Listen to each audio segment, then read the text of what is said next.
mpaja tikwisa teifonde kanena kalako kajisiku alongo unatwajisanzaye ngoja mpaja tikwisa mifonde kanena kalako kajisiku alongo unatwajisako mojongo wamana kona siwa basandu wa moyo kangu sikapo tulapo koka yake mukana daro kotita moyo kadikonga kotita moyo kadisuma kotita moyo kadikonga kotita moyo kadisuma kotita moyo kadikomwanye kotita moyo kadisuma kotita moyo kadikonga mwanye kadisuma kotita moyo kadikonga kotita moyo kadisuma kotita moyo kadikonga kotita moyo kadisuma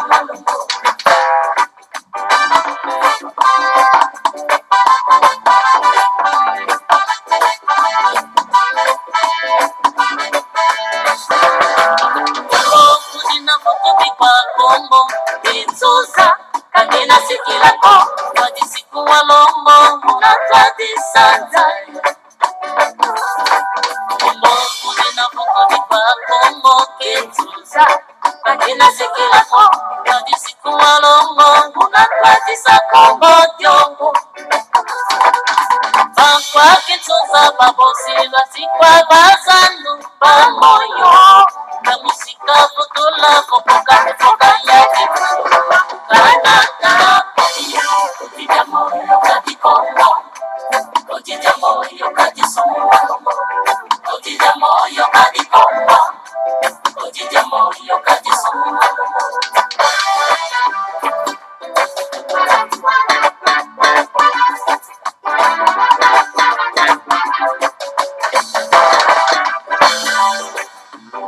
Mpaja tikwisa imwivi kagina sikilako katisiku walombo munatadi sanzaye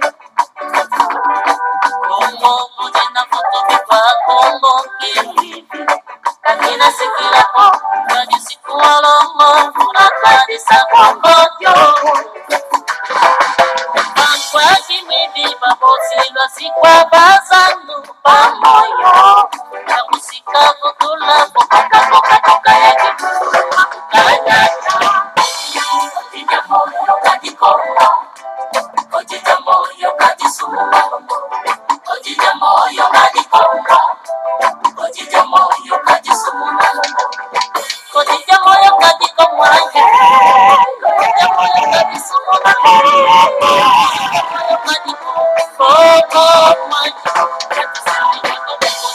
kotija moyo kadikonga kotija moyo kadisuma kotija moyo kadikonga kotija moyo kadisuma kotija moyo kadikonga kadisuma loko sikija ndija stete Kongo yeko kaka balenda kipasana totumya bakuru bawo kati Panzenza ya mode Toto wasompisa Ibobo Inaguza kamina kalako Kibidi kamina kalako Ibodi kamina kalako Ngoja papa mutagana jayana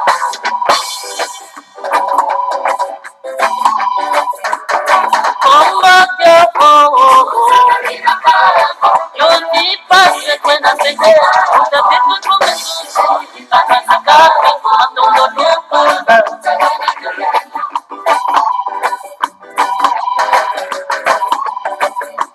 Mukongo kyoko Utatapu kamina umba Utamalumba kutantonya Kamina solo Mungo talo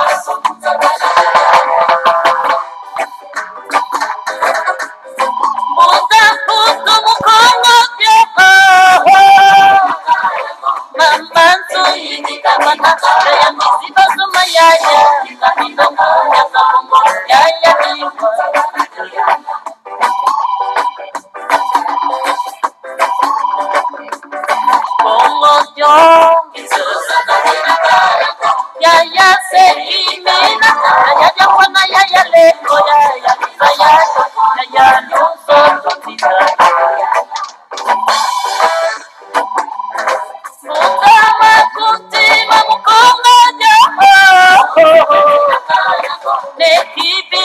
Kawama, kawa mundu zilo ya muda, na matoro mjenyewo.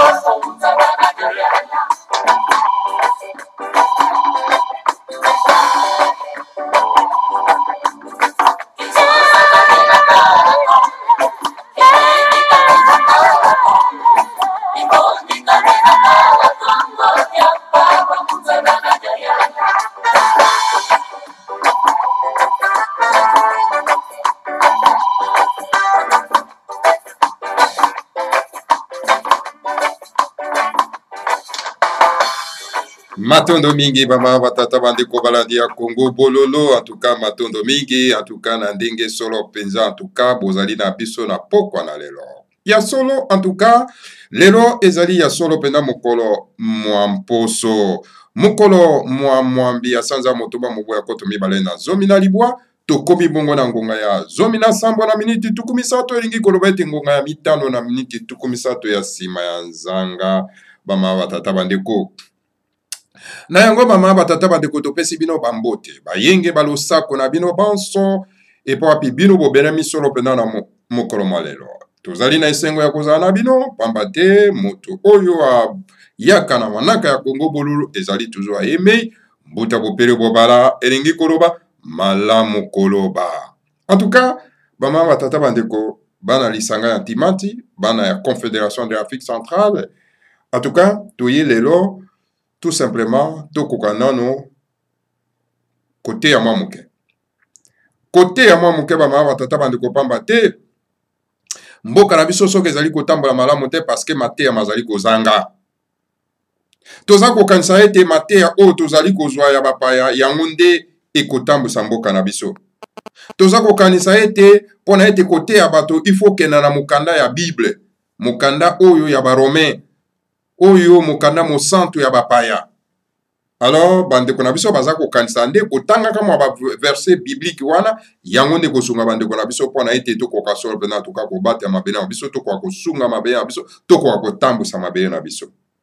Me waya bama batata bandeko botala bino moko bambula na bambula bofandeli mokanda wana bofandeli biblia ya bapaya bapasteur babimi na lokola mayebo bazali koloba metala mabe ezali obe koya na kati na mboka eske bokoki komituna te et le même pasteur bazali koteya bino balobi ke baza koteya liloba na Nzambe c'est le même pasteur baza kokota na kati na bambeba na désordre na kati na bakouple ya bato na kati na mabota ya bato na kati na lopango na bato na kati na mboka na biso bama batata bandeko. Alors mabe ezali kokotela biso alors esengeli to mitunaka mabe ezali kokotela biso ezali kouta wapi po ete tokoka kozwa solo mpenza solution ya kosilisa mabe oyo. Lelo bama batata bandeko bana lisanga Timati nakendaki na bashive ya le grand maître Fumu Mwanda Nsemi envoyé à bakulu na ere ya verso bama batata bandeko nakendaki na koconsulte baarchive na ye bama batata bandeko. Alors na koconsultaka baarchive ya le grand maître Fumu Mwanda Nsemi nakei kopikola bakongo dieto misato yango nde na kotangela bino lelo bama batata bandeko tokozala bya mokuse. Kongo dieto ya liboso ezali kongo dieto 1644 yango ezali kolobela l'harmonie au foyer. Ndenge nini libota ekoki kotambola bama batata bandeko, ndenge nini ekoki kozala malamu libota foyer. Foyer ezali nini bama batata bandeko? Ezali cela veut dire que yo papa ozali na célibataire, mama pe nanga mona azalaki na célibataire, alongwe pa baboti na ye, yo pe papa alongwe pa maboti na yo, boye kosala ya bino libota, boye kosala bino foyer. Voilà bama batata bandeko. Siko totala ndenge ni le grand maître Fumu Mwanda Nsemi azali koloba likambo etali l'harmonie, bolamu kitoko ya libota oyo bato mibale baye kokutana po ete bakoka kosala oyo ya bango bama batata bandeko. Yango nde tokolobela nano en tout cas na pokwa na lelo. Soki tosilisi wana tokoleka solo mpenza en tout cas na Congo dieto 1822 Congo dieto koto moko na kama mwambi na tuku mibale na mibale yango ezali kolobela biso likambo etali solo penda le plan dédié pour l'Afrique centrale. Eloko nini oyo nzambe ya mpungu tulendo akanisi pona ete katiopa ya kati l'union de Timanti lisanga la Timanti ndenge nini kozala bama tata bandeko plan ya nzambe ezali ndenge nini pona lisanga ya Timanti senge toyeba po tozali wana kaka kobunda tolobio non. Nous sommes là pour l'intégrité du territoire hérité de la colonisation. La foutaise comme ça, maman, tata bandeko. Alors, ba kolonde banzambe la bino. O ba yeko kate la bino mindelo, bino pe bokomi ko défendre yango. Alors, est-ce que plan ya tata nzambe ezali ndenge wana ya kosimbaka mindelo wana oyo ba kolon ba yeki kosala? Non, tokomikana kotala le grand maître Fumwanda Semi alobaki likambo etali solo pena en tout cas plan ya tata nzambe ya Congo Tulendo le Seigneur ya Congo pona katiopa ya kati.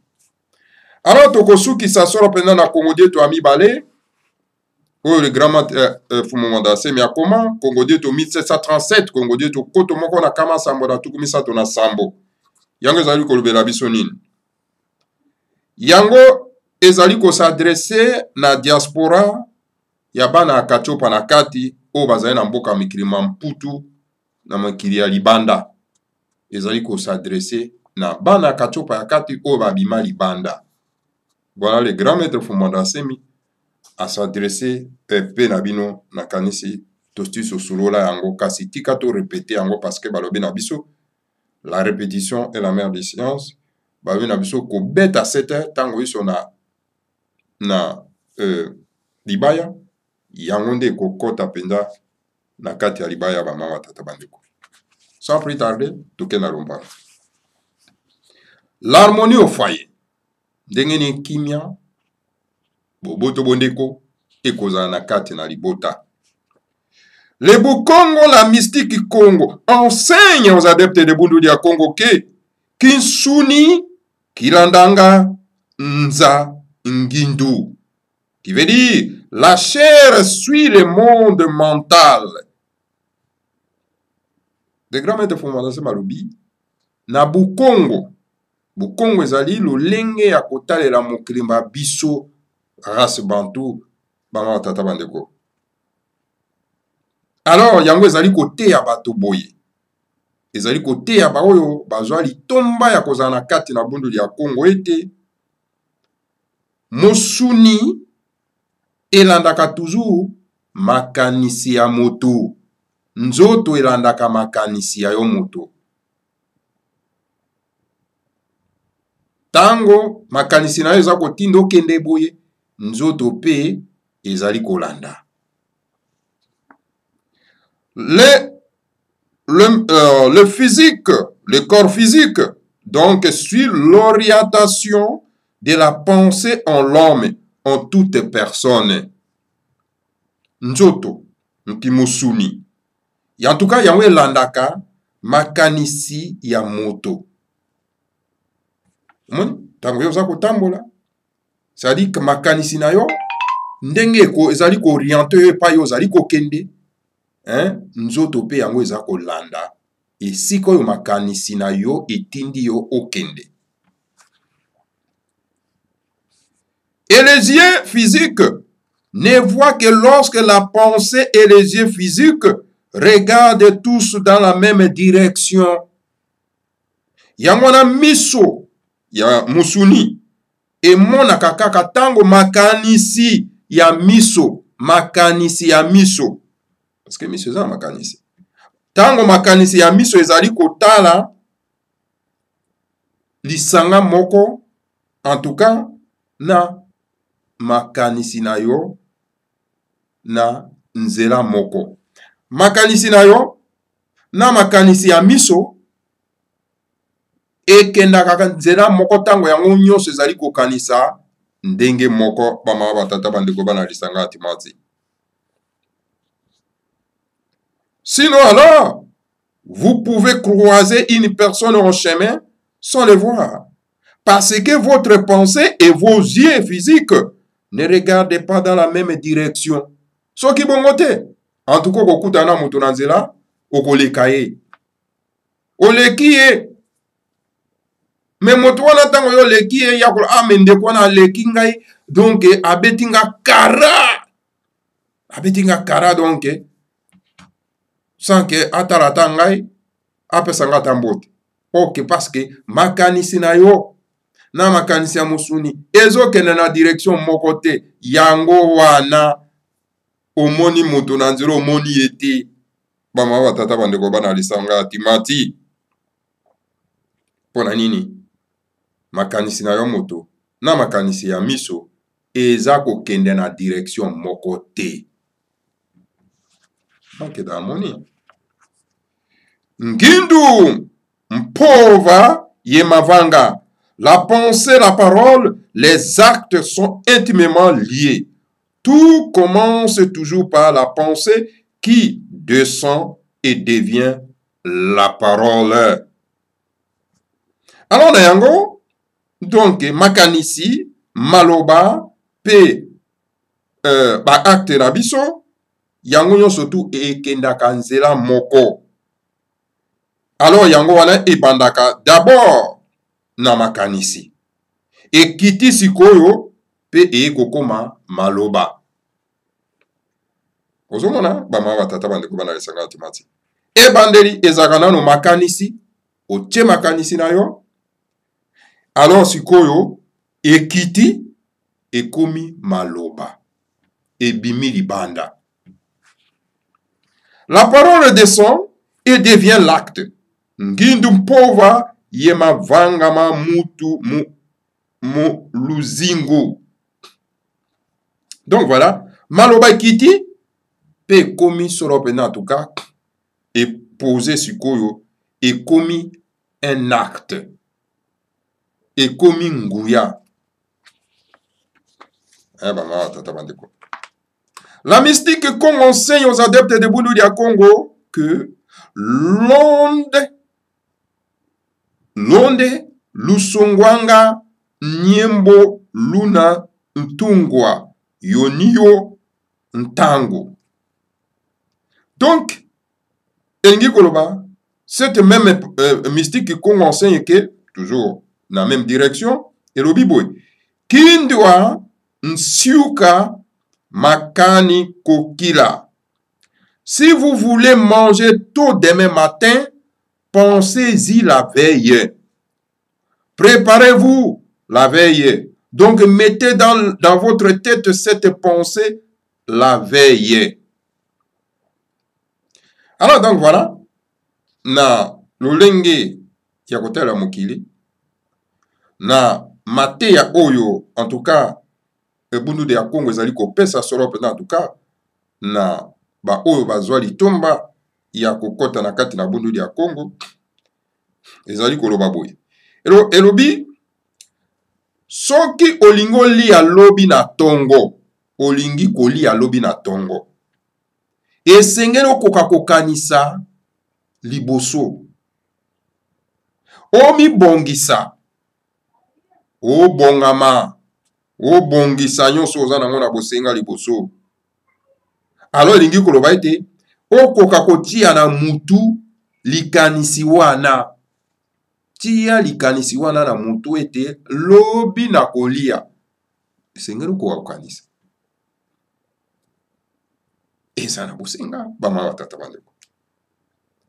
Plus loin, la même mystique qui enseigne aux adeptes de Bundu dia Congo que vo mutu wukufingidi kunsia malavu tama kakanadio. Si quelqu'un vous injurie, quelqu'un vous injurie, je vais dire, à l'état d'ivresse, cela signifie que c'est depuis longtemps qu'il pense à cela et qu'il médite sur cela. Le grand maître Fumanase Malobi, Abibwe, soki moto afingi yo, abimisi liloba penya amabe afingi yo. Ndeko na yo, mwasi na yo, leki na yo noko na yo mutu oyo songolo pakala soka abimisi liloba ya mafinga epai na yo alors na tango oyo azali solo mpena atuka na milangwa yeba yango ke ezali longwa kala kanela yo me alukaka kaka mwa esika oyo ndenge nini akoki solo mpena atuka kosilana na moto oyo abanda kokanisa yango kala. Alors bama batata bandeko lokola abanda kokanisa yango kala ngonga yango ekoki akoka solo mpenza kopase na l'acte yango wana aprofite na ntango ameli lotoko na ye longwila po ete apase na l'acte. Je ris parfois quand j'entends la mystique Congo dire aux adeptes de Bundu dia Congo que Nketo Wantoko Yoke Nandoki Ko Mwivi. Une belle femme, si elle n'est pas une sorcière, elle est une voleuse. Alobi na adaz moko na bokoko na biso elobi mwasi ya kitoko soki azali ndoki te kasi akoki kozala moyibi. Et au chef saint avec toutes les femmes du monde de dire ceci, et le beau jeune homme alors est qui? Il est lui aussi soit un sorcier ou bien un voleur. Mais ça, les hommes imbus de sagesse Congo ne le disent pas. Et voilà, le grand maître Fomaza, lui, par Fanase Kaka, tango na yu kaka mystique Congo, le linga kotala mokili ndenge ezali koloba na ba ndimi o bazali na kati na Bundu dia Congo ete mwasi ya kitoko soko moni mwasi ya kitoko soko azali ndoki te lobaki azali moyibi. Alors sikoyo le grand maître Fumomandase malobi mais alobi na basi nyonso to ya mokili abi bon sikoyo mobali oyo ya kitoko ye pe azali nani? Est-ce que azali ndoki ou bien pe azali moyibi? Alors yango wana omoni ke mibali bamama tata ndeko na kati ya sagesse Congo na ndenge kotalela biso mokili bango balobaka yango te bafanda na bango kimia.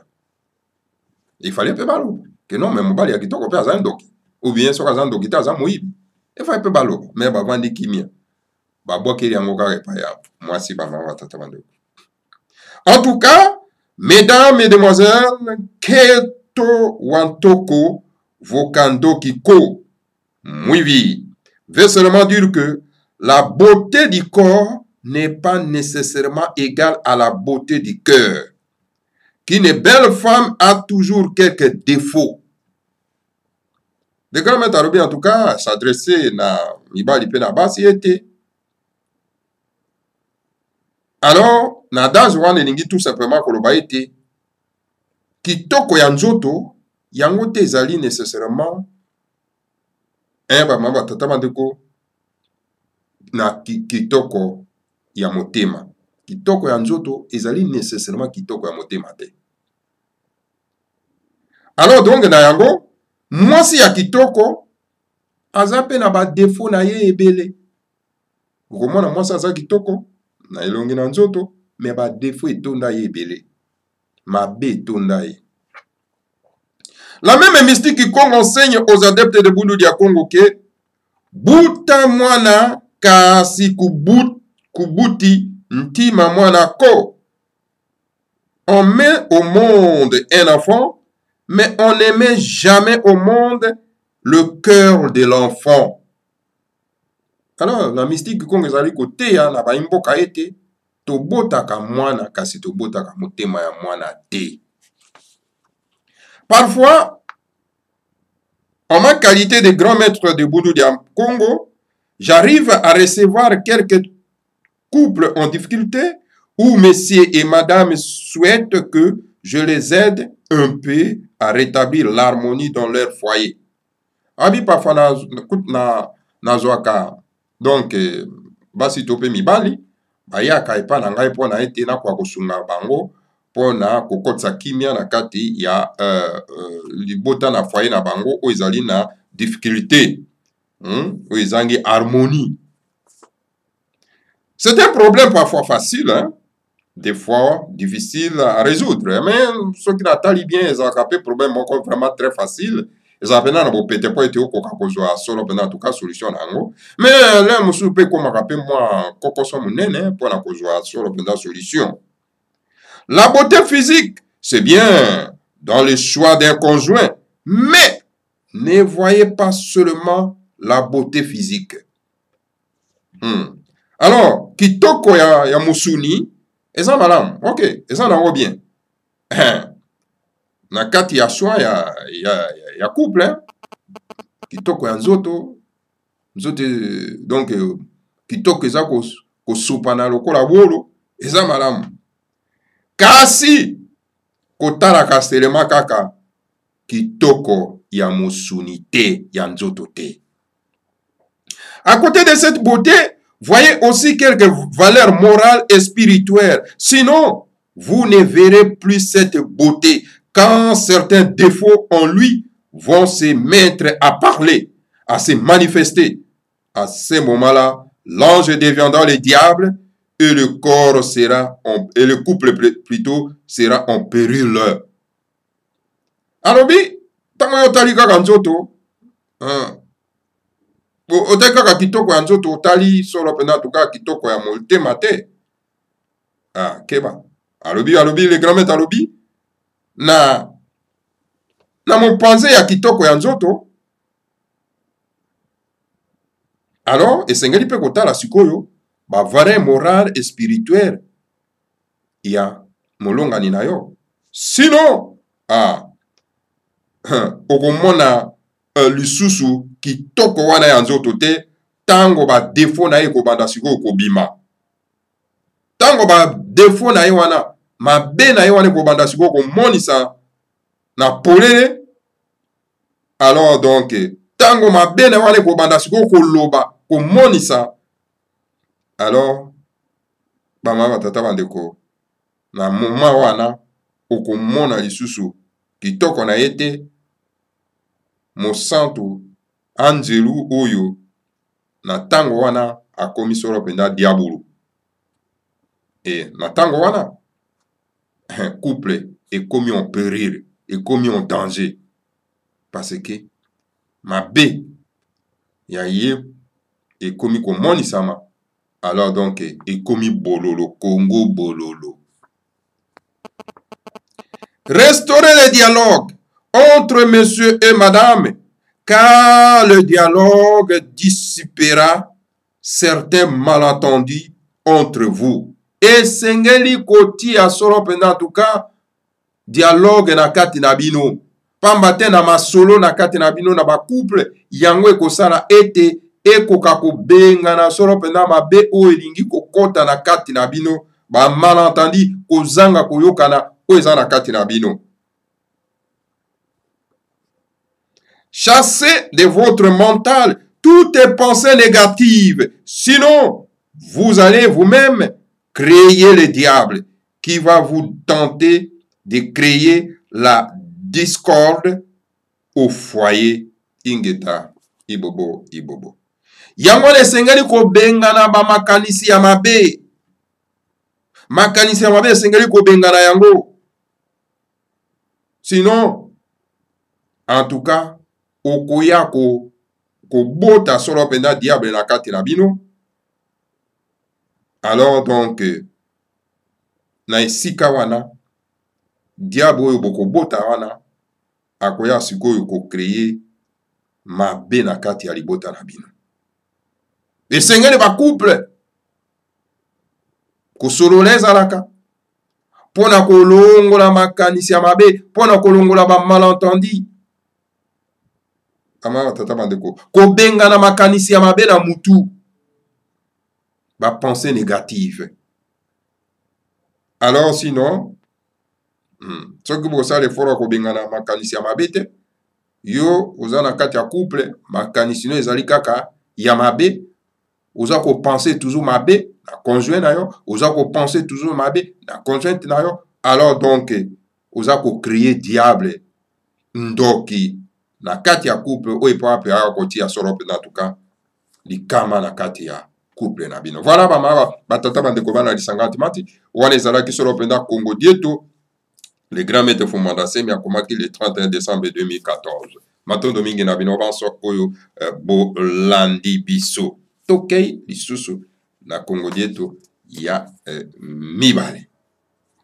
Toyebi te soki tokosilisa yango, mais kasi tosala kaka effort parce que tosali déjà 31 minutes. Normalement, il fallait totie séquence en nzembo, mais tika to continuer kaka. Na plaisir ya bandeko na biso banandaka Congo bololo. Deuxième Congo Dieto. Oezali kolobela biso. Donc, le plan de Dieu pour l'Afrique centrale. Ah, wana to koti na kate na politique. Plan ya tata Nzambe pour na katupa ya kate. Eza nini? Bandiko ba ebi plan ya tata Nzambe te pour na kate pour na Afrique centrale. Yango zo kolobela biso ni. Le Seigneur à Congo a un plan pour l'Afrique centrale. Et les Bénin Congo sont instruments principaux de ce plan. Et cela depuis l'Antiquité. Donc voilà, Tata Nzambe apukutulendo azana plan pour na katopa ya kati. E ba Bénin Congo ba yebi plan ya Tata Nzambe wana longwa kala kala mama tata bandeko. Est-ce que bino ba yebi yango ba politika ere oyo baza ko kendaka kolukaka ba mapona metetira ko kendaka na mapa ya ko légitimer bango bino boyebi le plan ya Tata Nzambe. Le grand maître Fumanda Sema yebi plan ya Tata Nzambe. Mais bino boyebi te. Ba Congo ba yebi le plan ya Tata Nzambe. Pas tous les ba Congo, la majorité ya ba Congo baza ko bunga ba kota na matiti ba liza kolia na bangulu esika moko. Ba yebi loko te. Bangunza. Yango le monde na tiela ki bino kodi de amoyo. Kodi de amoyo ezali donc la loi sacrée de Bénin Congo. Alors donc voilà. Alors, les grands maîtres alobi, les grands initiés juifs le savent, car les Bénin Congo ont un lien de sang avec les Bénin Israël. Ba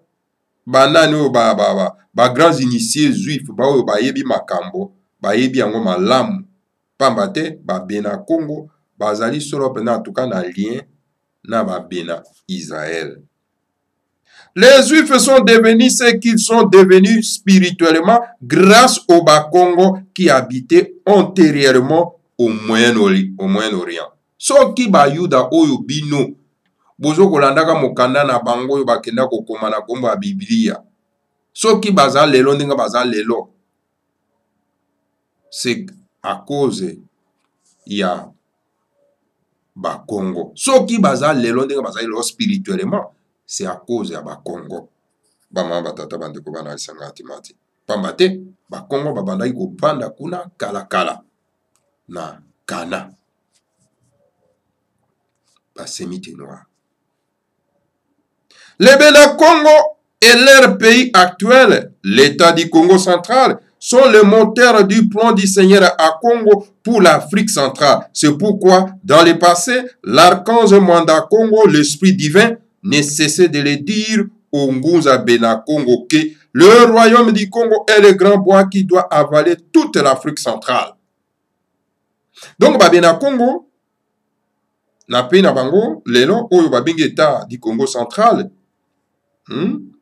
Congo diakati, bango bazali solo pendant en tout cas, motuka monene, oyo ya plan ya Tata Nzambe, pona katupa ya kati, pona linyo ya timanti, pona lisanga ya timanti. Yango wana tuka na karakara, l'archange Mwanda Congo, Molimo Santu, le génie superviseur.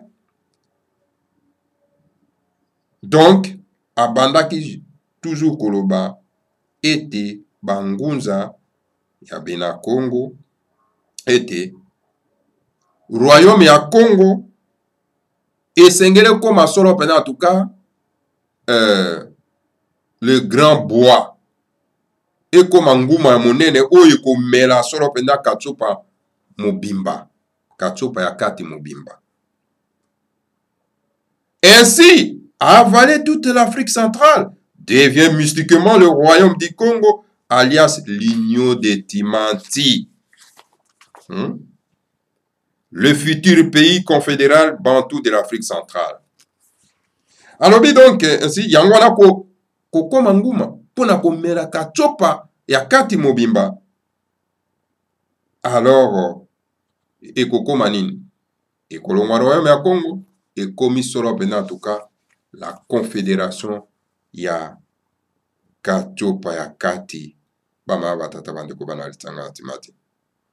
Donc, kozwa la race bantu mobimba komela yango ekomi solo pende loko moko. La vision du grand Ngunza Mbemba Zulu, l'aigle du ciel, qui date de l'an 2020, de l'heure de poisson, parle de ce plan du Seigneur à Congo pour l'Afrique centrale, plan de Dieu qui prône l'unité du futur pays confédéral bantou, tandis que l'intangibilité des frontières coloniales de la colonie du Congo belge va à l'encontre de ce plan de Dieu. Alors, vision ya le grand Ngunza Mbemba Zulu makanisi na ye ezali ete na ekeke ya koto mibale na ya kama mibale na tuku mibale ya ere oyo ya poisson ya ere ya poisson yoti koleka ezali ebandaki koloba likambo etali solo penda plan ya Seigneur à Congo pona katsopa ya kati. Plan ya tata Nzambe et yango eza ko pronene eza koloba nini? L'unité du futur pays confédéral, lisanga ya katsopa ya kati. Alors donc, intangibilité à frontière o bandeko na biso baza koyemba lokola ba tchaku. Intangibilité à frontière coloniale o bandeko na biso balobi ke baza bato na mayele pe baza koyemba lokola ba tchaku. Alors donc, ezali kokenda à la contre ya likanisi ya tata Nzambe ya Pongutulendo. Voilà pourquoi, en ce début de l'ère du verseau, il est urgent de détruire la colonie du Congo belge et de prôner la fondation de l'Union des Timanti conformément au plan de Dieu pour l'Afrique centrale, Ingeta, Ibobo et Ibobo. Yango wana na ekeko oyo to bandina yango to bengi ere ya verso ya kinatimasa ezali penza très urgent pona ko boma solo pena mindelo oyo babeze bayaki kotia awa na kati na katsopa ya kati pona ete to banda sikoyo kotonga lisanga ya Timanti conformément na plan ya tata Nzambe ya Pongutulendo pona katsopa ya kati. Voilà. Bama batata bandeko bana lisanga Timanti wana ezalaki deuxième Congo territoire le grand maître Fumanda Semi oya komaki solo pena na mobu ya koto mibale na zombi na mitano na mokolo mwatuku mibale na mine isanza ya mine. Bama batata bandeko lelo tozana mokolo na mokolo nini donc lelo tozali solo pena mokolo mwa mposo mokolo mwambi sanza ya motoma moboya koto mibale na zomi na libwa pona kosukisa bama batata bandeko le dernier Congo dieto où le pape le grand maître Fumanda Semi aza ko s'adresser dans la diaspora congolaise, non, la diaspora de l'Afrique centrale, diaspora bana ya katsopa kati oyo ba bima libanda. Le grand maître Fumanda Semi aza ko s'adresser na bino toyoka maye oyo alobaki na mobu ya koto mibale na zomi na mitano. Le grand maître Fumanda Semi alobi boyo à la diaspora de l'Afrique centrale en Occident. Bana ya katsopa ya kati o bazali solo pena na mikili mamputu. À vous tous de la diaspora de l'Afrique centrale en Occident, en ma qualité de chef saint de l'Afrique centrale, je le devoir de vous dire que l'Occident c'est la région plutôt du monde peuplé par la race blanche. Donc, nabino nyonso bana ya katsopa ya kati oyo bozali na mokili mamputu na qualité na ngai ya molakisi malamu ya bana kachopa ya kati naza na devoir monene ya koloba na bino boye Occident epa ya mindele mboka ya mindele ezali so pena eteni ya mabele oyo ya mokili etondi solo pena atuka na loposo pembe. Une race pleine de gens intelligents, dotés de sciences et de technologies et techniques, je veux dire, naturellement, comme pour toutes les races de ce monde, l'Occident a aussi ses bougres, ses voyous, ses fumeurs de chanvre et ses drogués. Alors donc, bon, sengeli boko akoyeba ete na mboka ya mindele ozali solo penda l'Occident ezali mboka mindele ezali solo penda na bato bazali na mayele batondi na bwanya bazali na science bazali na technique.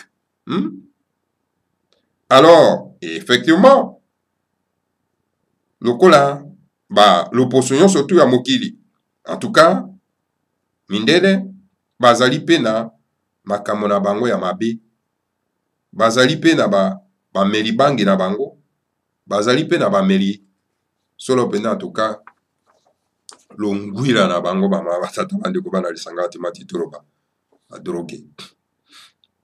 Mais d'une manière générale, l'Occident c'est la science, la technologie et l'expertise. Mais ce qui est totalement malamu, Occident d'une manière générale, ezali solo pena en tout cas science, boanya, technologie et puis na expertise.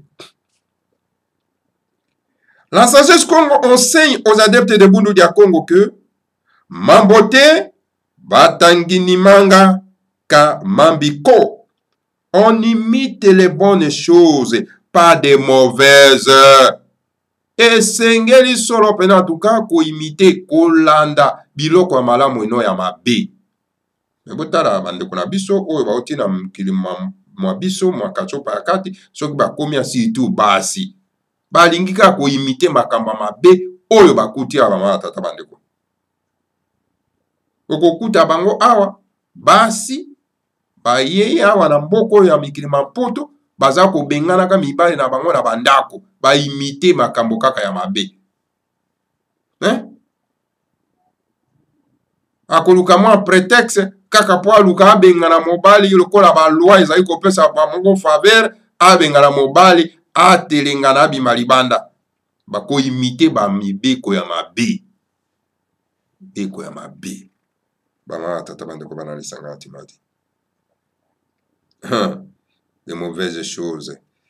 Ainsi, l'Afrique centrale veut vous voir imiter l'excellence occidentale, sa science, sa technique et sa technologie. Alors, Nayango, et sengeli en tout cas, bana kachopa ya kati, balingi bamona bino, oyo bozali na mokili mamputu, boko kasolo penda en tout cas, ko imiter l'excellence bolamu ya bamindele. Science na bango, technique na bango, pe na technologie na bango.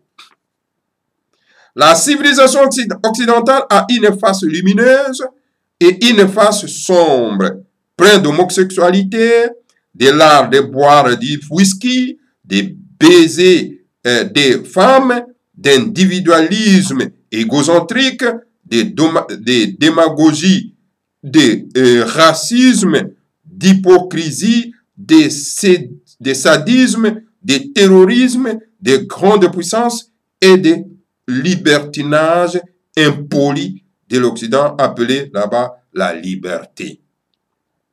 Alors, c'est qu'il y a une civilisation ya mindele ezali solo pena en tout cas na mwinda na yango et puis ezape na mabe na yango et pa wapi omoni batondi na ba homosexualité mibali na mibali bazali kobimana bazali kobanana bakomi oh là là mawa.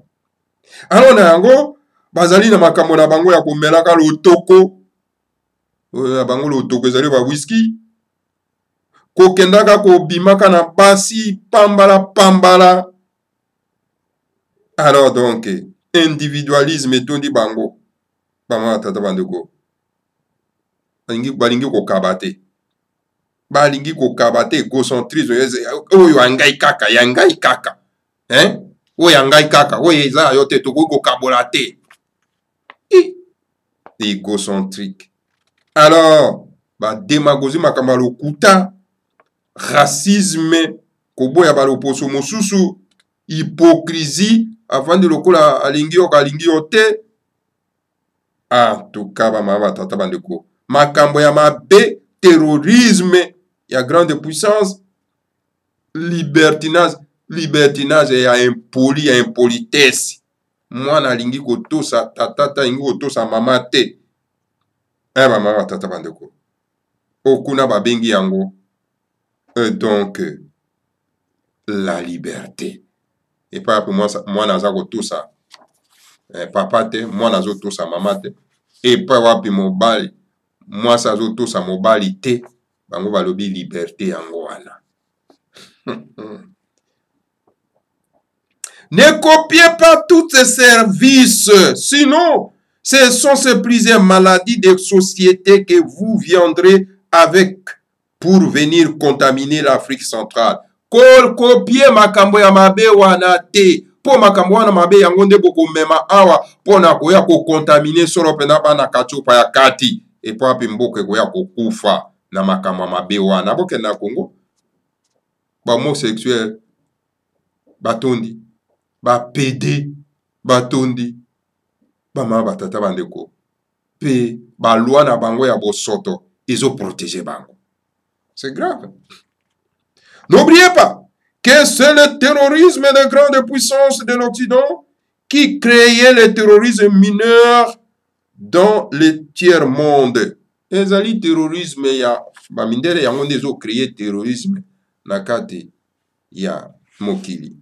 En vérité, je vous l'ai dit que Boko Haram n'est pas la conséquence du soutien injuste de l'Occident à tous ces régimes fantoches qui font le terrorisme d'État soutenu par l'Occident en Afrique. Et Sengeli Boko Kakoye Bango na Bosolo Penza, en tout cas, Boko Haram ou Bomoni Ezaliko régné na kati na Cameroun pe na kati na Nigeria, ezali sous conséquence monene ya soutien ya injustice monene ya bamindele et pa wapi na ba régime ya miyibi ya ba Hippolyte Kanambe ya ba Kagame ya ba Museveni ya ebele ya ba leader politique o bazana kati na kachopa ma tata bandeko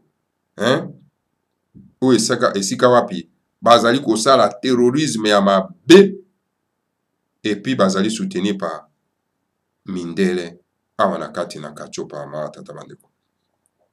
J'espère vivement que les Wallons belges du camp de Louis Michel et la France ne vont pas finir par pousser Bundu Dia Congo à rejoindre Boko Haram. Alors, nakomanga ete lolenge na bato oyo ba Wallon oyo na belge oyo na kombo ya Louis Michel akoka kotindika te ke Bundu Dia Congo ekoka ko rejoindre solo en tout cas Boko Haram. Car les Bakongos sont fatigués d'être au pays de leurs ancêtres, les éternelles victimes du terrorisme d'État, des régimes fantoches soutenus par l'Occident à Luanda, à Kinshasa et à Brazzaville à cause des pétroles de Bakongo. Alors na yango, Bakongo bazali balembi na bango na kati na mboka na bango ya bakoko na bango. Ya kozalaka ba victime ya terrorisme d'État ya ba régime ya lokuta ya miyibi oyo pa wapi en tout cas ba mindele bazali ko soutenir na kati na Rwanda na kati na Kinshasa na Brazzaville à cause ya pétrole oyo à cause ya kita ya Bakongo. Le monde spirituel m'a donné une mission qui est double. Primo, répandre sur toute l'étendue de l'Afrique centrale la sagesse Congo que le Seigneur à Congo a donnée au royaume du Congo pendant des siècles. Donc voilà, mokili mwa molimo epesi ngai solo pena en tout cas mission mibale. Ya liboso ya kokotisa solo pena en tout cas na kati na kachopa ya kati mobimba lolenge ya kotalela mokili ya Congo bama tata bandeko. Epai wapi Nzambe apungutulendo le Seigneur ya Congo apesa solo pena na royaume ya Congo banda bambula na mbula. Segundo, le monde spirituel m'a donné la mission de fonder l'union de Timanti en Afrique centrale. Yami Bale, donc mokili mwa molimo epesi ngai mission ya ko sala solo penda en tout cas union de Timanti, isanga ya Timanti nakati na kachopa ya kati. Mais quand je suis venu me réincarner sur cette planète Terre, c'est la nation Congo qui m'a donné ces scaphandres terrestres appelés le corps physique, me liant ainsi à la nation Congo qui est assassinée en Angola, en RDC et au Congo-Brazzaville. Yango wana en tout cas, tango na ye ko se réincarner na kati na mokilo yo na ko bota malisusu na kati ya mokilo yo na kati na libota ya ba Congo. Alors yango wana bango bapesaki ngai solo pena en tout cas na kati na mabele oyo nzoto oyo na lati. Yango wana en tout cas esali ete nakoka kozala na bango solo pena ilongo mpona koya mpe kodefendre bango parce que bazali assassiné na Angola, bakoza koboma bango na Angola, na RDC mpe na Congo Brazzaville. Mettez-vous à ma place. Que dois-je faire alors? Sinon, voler au secours de Bena Congo et agir par tous les moyens connus et inconnus des hommes pour sauver ce peuple dominé sur son terroir. Alors, bomiti à la place nangai. Nakoui ko sala ndenge nini. Bango bapesi ngai nzoto. Alors, yango nazo kotambola yango na mokili oyo. Nako sala ndenge ne sengeni na ya au secours na bango ya ba Bena Congo. Pona koka solo pena ko agir na ba moyen nyonso oyo yebani pe na oyo yebani te na bato pona ete na ko sauver bango po bazali dominer na kati ya mabele na bango. C'est ba Congo bazoyo. Dans un monde multilingue, il n'est pas du tout mauvais d'avoir une langue commune de communication pour plusieurs nations du monde. Mais Luzitu Zitasana dit la sagesse Congo. Kozana lokota, kozana balokota ebele eza mabete. Kozana lokota moko na pote to koka solo penda ko se communiquer. Eza nango mabete pona ba plusieurs nations ya mokili. Car se sengeli koyeba yango ete Luzitu Zitasana dit la sagesse Congo. Mais dire que c'est parce que le monde est devenu un seul village, c'est pourquoi les Noirs doivent laisser tomber leur langue maternelle et opter pour les Français est archi faux. Yapo ya koloba ete te, mokile koma solo pena village moko, alors donc, esengeli ba nègre, bako kotika le kota na bango, ya ba koko na bango, po ete bako embrasser le kota ba paya, oto bengi français. Ezali lokuta waya. Waya. Mais puisque, paraît-il, le monde est devenu un seul village, mais pourquoi en Occident, chaque pays ne parle que sa langue maternelle, au lieu que tout l'Occident ne puisse parler que le français? Alors, mokili ya solo pene komi solo pene en tout cas, village moko, mboka moko. Ok. Mais ndenge nini kuna na kati na mboka ya bemindele, libota na libota mboka na mboka elobaka lokota na bango. Ndenge ni baza olobaka lokota moko te oyo tobengi français. Obana bioka soko kosi leka bama batata bandeko bana lisanga atimati oyo ezali Congo bololo. Pourquoi en Amérique et en Asie, chaque pays ne parle que sa langue maternelle, sauf en Afrique aliénée plutôt, où on parle honteusement de francophonie, de l'isophonie et autres baratins qui n'honorent pas l'homme noir. Alors, pour la nini na kati na Amérique et na Asie, mboka nyonso to ezali koloba lokota ya bakoko na bango, sauf kaka na kati na kachopa ou ezali aliéné ou bazali solo pena kokonzama, bazali solo pena koloba balokota ya soni oyo Bami bengani ba francophonie, ba bengami ba lisophonie, ba barate makamba bozo ba nyonso tout ou ezali ko honorer moto moindo te ba ma batata bandeko. Okomona bandeko na biso ba frère ba ke ko sala conférence aza ko robobe na lokota ba paya. Azo ka soni pa lo ba na lokota na ye. Voilà c'est complexe là. Okotambusa na mboka ndengeni. Il y a même certains nègres qui portent des noms portugais au lieu de porter des noms issus de leur langue maternelle. Kenda kokuta kuna ba mama tata bandeko likambo naza ko beta ngo seta mikolo nyonso ba kombo. Okokuta ba nègre wana aliéné bazo lataka ba kombo ya bapaya. Bazo lata ba kombo ya bapaya. Ba kombo ya ba portugais, ya ba français. Au lieu ba lata ba kombo ya ba koko na bango.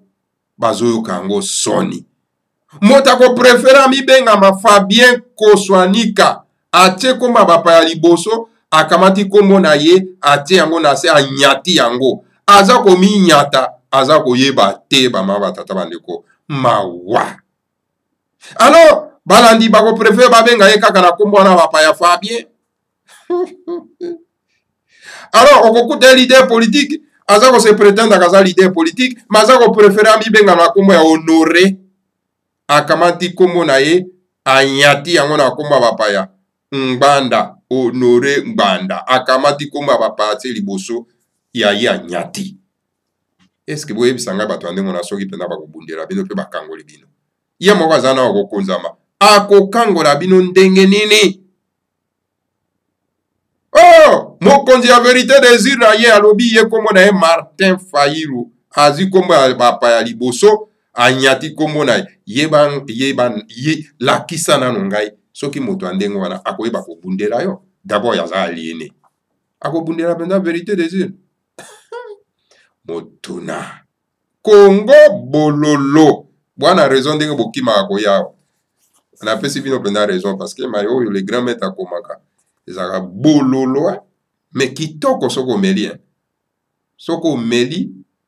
soko omeli yango okangoyami ozotambola mutu likolo. En tout cas tozokoba po tokoka kosukisa bama batata bandeko.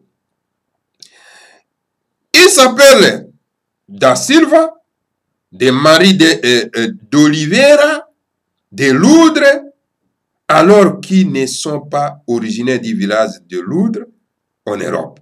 Omona bazu bakombo wana ya Da Silva, bazu bakombo Marie d'Oliveira, et pourtant bango nyonso wana bauti na village na mboka wana ya Da Silva te, baza ba originaire ya village ya Loudre te. Kuna na mboka na mokili Maputo. Et pourtant balati bakombo wana na mboka na bango. Na mboka na bango. Bache. Mais quelle honte! Quel est ce peuple aliéné comme ça? Et puis, parce qu'on se réjouir na bozo bawana. Bozo ba kebalate ba Mike Mokeba, Mike. Et il n'a pas honte, il vient à la télévision na ba ngundu kapé aza ko mibenga ba Mike. Mosusu na mona ko na mibenga mi Israël. Mboka ba ninga akei kolata. Ole abenga mata Congo, ata nation naturelle na yeso ka utawa bisoki na Kasai. Abenga mata Kasai, rien. Kasai. En tout cas, c'est nègre. Bandeko tikana wana seka, ba nègre yo.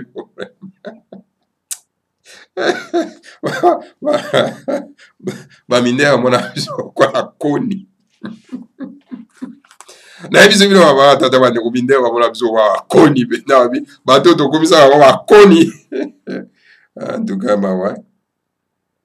Il s'appelle des Eduardo Santos, alors qu'ils ne sont pas d'origine du village de Santos, au Portugal. Pitié. Oh, la négrille qui a dit vraiment pitié. Ça, c'est le grand maître Fumu Mandansemi, les Mokulu wa Moyo. En tout cas, Cet homme-là, vraiment, ce grand monsieur me plaît fort. Quand je lis Makamoya Komara, au moins, vraiment, donc, au Sekiti, vraiment, au se refoulé très bien. Et voilà, maman, tata bandeko, aza kombi benga Eduardo Santos, alors que azalo originaire à village ya Santos cité. Eduardo Santos, okoki atako ti lelo olongi na bokonzi, okoki ata so pena tuka ko renoncer na Congo yote ya soni. Et pourtant, outi ata na village ya Santos cité. Kuna na Portugal était en tout cas mawa wa négrière au qui a dit vraiment mawa. Voilà.